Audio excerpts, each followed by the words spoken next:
Boa noite, irmãos. Boa noite. Fiquei um domingo fora e já fiquei com saudade, hein?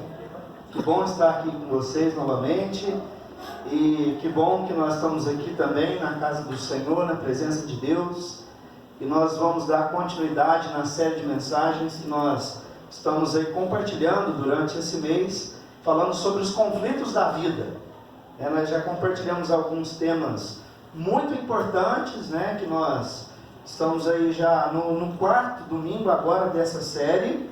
E nós vamos falar hoje sobre um assunto muito importante, sobre um assunto que muitas vezes corrói o coração e a alma da pessoa, que é o sentimento de culpa. E como nós podemos superar essa culpa diante do Senhor, diante da palavra de Deus, segundo aquilo que Ele quer para as nossas vidas e para o nosso coração. E eu gostaria já de começar a mensagem de hoje contando assim algo que aconteceu na minha vida quando eu era ainda criança, e a gente às vezes sofre com isso desde pequeno, Eu deveria ter ali uns 9 anos de idade. Eu peguei um livro emprestado na biblioteca da escola onde eu estudava, e foi a primeira vez que eu peguei um livro na biblioteca. E criança, 9 anos, e você sabe como é que é, o que acontece? E eu acabei sumindo com esse livro, e aí, a inspetora começou a me botar pressão e falou: se você não devolver, vai ter uma multa muito grande. Adivinha o que aconteceu? Eu corri lá e contei para minha mãe. Eu escondi, ela nem sabia que eu tinha pegado o livro. E aí eu falei: nossa, e se a inspetora ligar para minha mãe, eu ir lá na minha casa, e agora o que eu vou fazer com esse livro? Com 9 anos de idade. E aí foi passando o tempo, eu falei: ela esqueceu. Falei: beleza, ela esqueceu, então acabou, Mas, meus irmãos, acreditem, com 9 anos de idade, eu fiquei com um peso tão grande na consciência, e eu fiquei com aquele sentimento de culpa no meu coração, que chegou um dia, eu criei coragem, eu fui até a sala da diretora, contei a história para ela, e ela falou para mim o seguinte: olha, você precisa ter responsabilidade. Esse livro vai fazer falta aqui, mas não precisa pagar o livro. Em outras palavras, você está perdoado. Vocês conseguem imaginar o fardo que eu tirei da minha vida? Com 9 anos de idade? Imagina quando nós colocamos isso numa proporção maior, quando nós carregamos algo maior na nossa vida, algo que aconteceu no decorrer da nossa história, e que nós não conseguimos lidar com essa situação. Eu quero convidar você para meditar em apenas um versículo nessa noite, mas um versículo que faz toda a diferença na nossa vida. Provérbios capítulo 28, verso de número 13.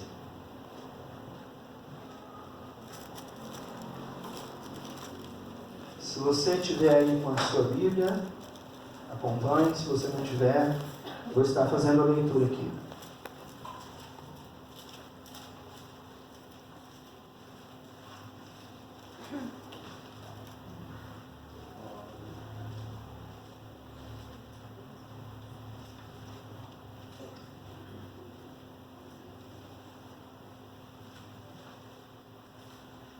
Como apenas um versículo, eu vou lê-lo 2 vezes. Ok? O que encobre as suas transgressões jamais prosperará, mas o que as confessa e deixa alcançará misericórdia. O que encobre as suas transgressões jamais prosperará, mas o que as confessa e deixa alcançará misericórdia. Meus queridos, hoje eu quero compartilhar com vocês a respeito desse assunto tão importante, que é a culpa, e sobre 3 perspectivas. A primeira delas é a culpa irreal. Nós vamos falar um pouco sobre essa culpa irreal. Mas também eu quero falar sobre a culpa, a inexistência de culpa. E também quero falar numa terceira perspectiva sobre a culpa real. Então nós vamos trabalhar esses 3 pontos aqui, falando sobre a culpa hoje. Bom, então começando aí na primeira, né?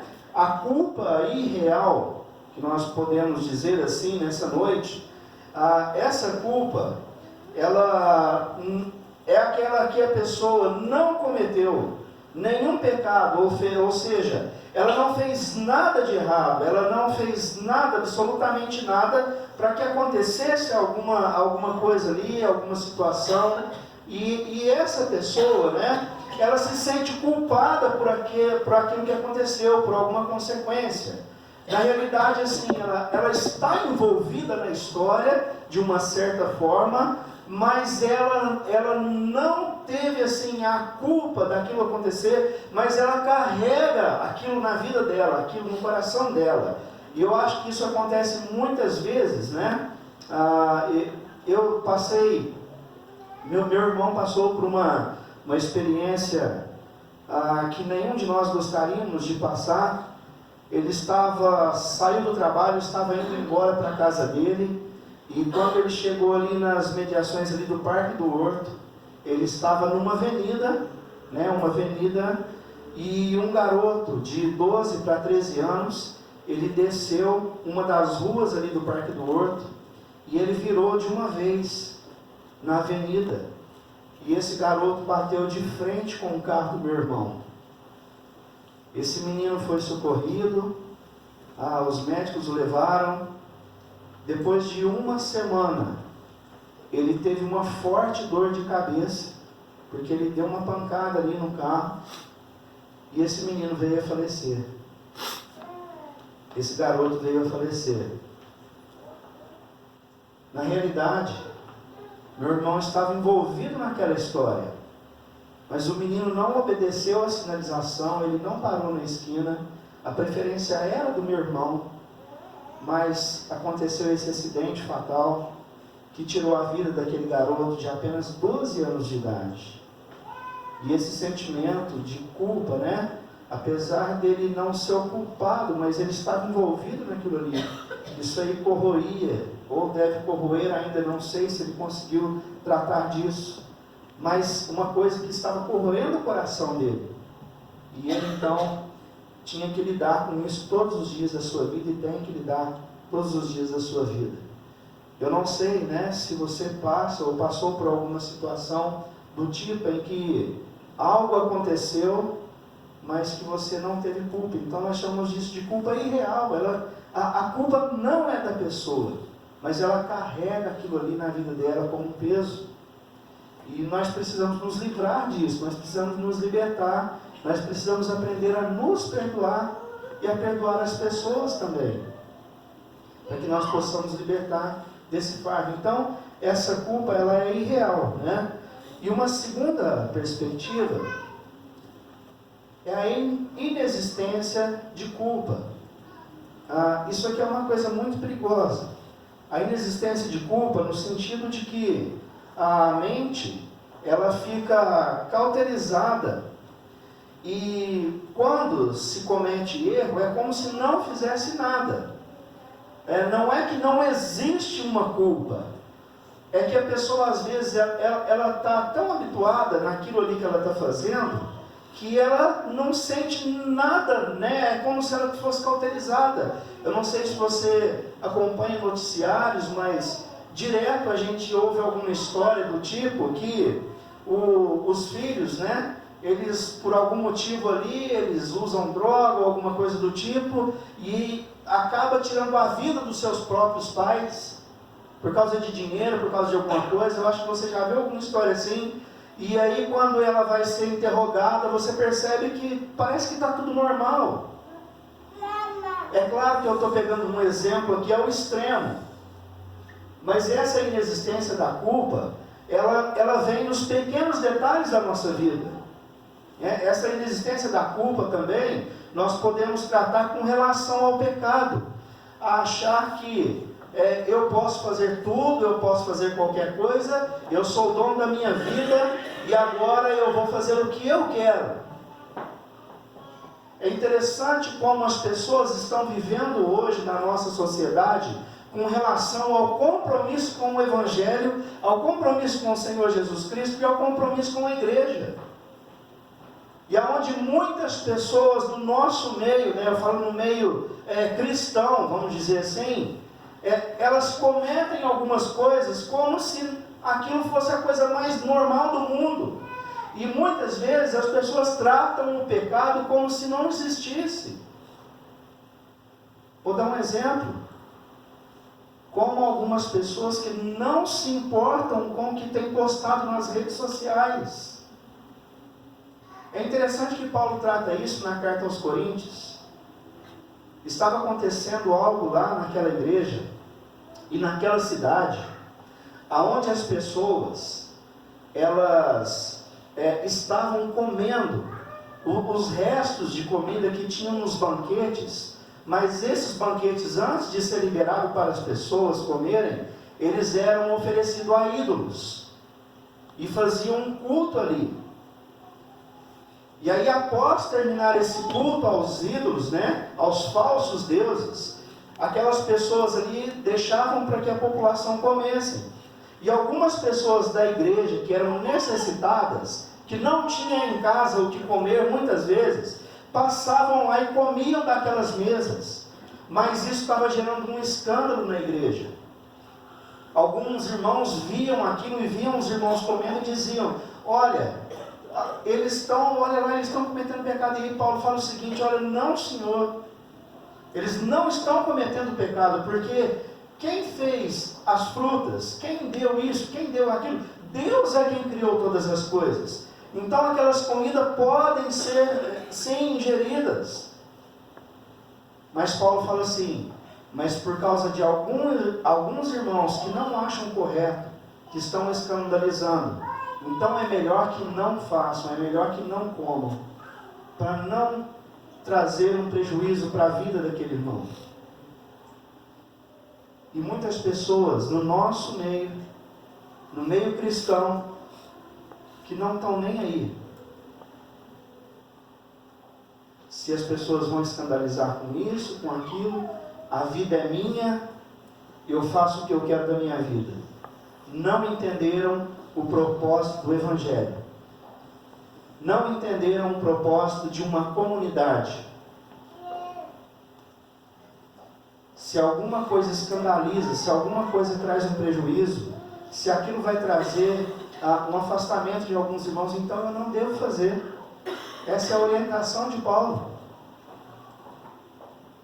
E essa inexistência de culpa, não só nisso, mas também nos pecados ocultos, nas coisas que ninguém está vendo, nas coisas em que fazem assim as escondidas, que ninguém vai descobrir um dia, e não sente nada com aquilo. Então essa inexistência de culpa, ela é muito perigosa para a nossa vida, para aqueles que se declaram seguidores, discípulos de Jesus. É interessante como Jesus, ele se porta aqui, como ele se portou quando ele esteve aqui nesse mundo, andando como eu e você. Muitas vezes Jesus estava no meio de pessoas que não eram lá boas pintas, mas ele não fazia o que elas faziam. Ele nunca deu um mau exemplo. Jesus nunca fez isso. E nós, como os discípulos de Jesus, nós precisamos compreender isso. Se você faz parte de uma comunidade cristã, se você se diz um discípulo de Jesus, você tem que se importar. Se aquilo escandaliza uma pessoa, você não deve fazer. Você não deve. Cuidado com o que vocês colocam nas redes sociais, cuidado com o que vocês fazem naquilo onde vocês estão sozinhos ali, que ninguém está vendo. A percepção é essa, que ninguém está vendo, mas Deus sabe de todas as coisas. E uma terceira e última perspectiva aí, com relação à culpa, é a culpa real, né? Estava me esquecendo aqui, né? Tozer, ele tem uma frase, o seguinte: lamentavelmente tem surgido uma geração de crentes que acham que é possível estar em Cristo sem abandonar o pecado. Lamentavelmente, essa geração hoje acha que pode estar em Cristo sem abandonar o pecado. É interessante, não é? Olha, preste atenção nisso que eu vou te dizer. Jesus nunca teve problema com pecadores. Jesus tinha problema com pessoas que não se arrependiam dos seus pecados. Quando chega diante de Jesus aquela mulher adúltera, ele estende a mão para ela. Ela está arrependida do seu pecado. E ele pergunta para aquela multidão que queria apedrejá-la, ele pergunta o seguinte, né? Se alguém não tiver nenhum pecado, atire a primeira pedra. Ninguém atirou. Jesus fala: olha, cadê os seus acusadores? Bom, eles foram embora, então eu também não vou te acusar. Jesus estende a mão para aquela mulher. Mas como ele termina aquela história? Vai e não peques mais. Vai e não peques mais. E Tozer, ele faz essa frase fazendo uma leitura do nosso dia, né? Lamentavelmente tem muitas pessoas assim. E uma terceira e última aí, né, que é a culpa real. Essa culpa real é aquela que, quando o erro é cometido e temos a consciência do erro. Para sua surpresa, essa culpa é muito boa, sabia disso? Até um certo ponto. Porque essa culpa real, em que quando nós erramos e nós temos a consciência, ela faz com que nós refletimos ali na nossa vida, naquilo que estamos fazendo, naquilo que estamos cometendo. E essa culpa real, ela é muito boa para nós, porque se você não tem uma consciência que você errou, ou que você pecou, ou que você fez alguma coisa que não agradasse a Deus, ou que prejudicasse o seu próximo, se você tem essa consciência, você certamente pode se arrepender daquilo.